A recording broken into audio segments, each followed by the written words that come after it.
Journalists who are thinking of using the Freedom of Information Act should realise that they're not confined to Australia.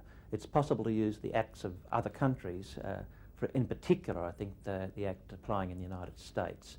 A few years ago, when I was working on a story involving the failed Nugan Hand Bank, I applied to various American agencies, the CIA, the American FBI, the Drug Enforcement Agency, the State Department and other bodies, and they all gave me something, maybe not a lot, but they gave me something, which was much more than, for example, the Australian Prime Minister's Department, which admitted they had over 1,200 pages of material on the Nugan Hand Bank but refused to release any of it. We can just see an example here of how you can actually gain information even though people look like they might be denying it to you.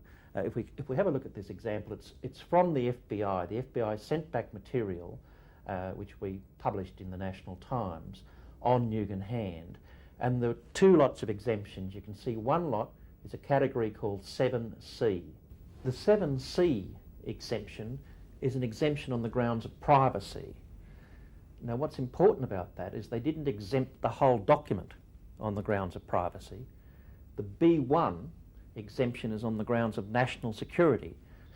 So on the surface we might look like we got very little about Nugan Hand back from the FBI, but we got back this much. We knew that they were able to withhold and black out this information on the grounds of national security, and they gave the example that it could contain information involving intelligence sources and methods.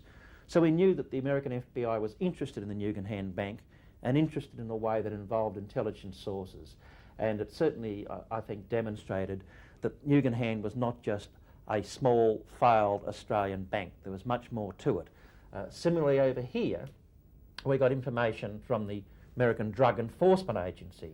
Again, a lot of it's blacked out, but it shows us that they at least have left something in which says that one of the directors of Nugan Hand, the Nugan Hand Bank, was of interest to the DEA, so that we knew that there was an American Drug Enforcement Agency interest in the Nugan Hand Bank.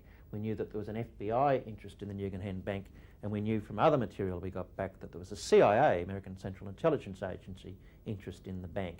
So that journalists should realise that you can use, in particular, the American Act to gain information. In some ways, they're more responsive and we're more prepared to obey the spirit of the Act in America than the Australian Prime Minister's Department was.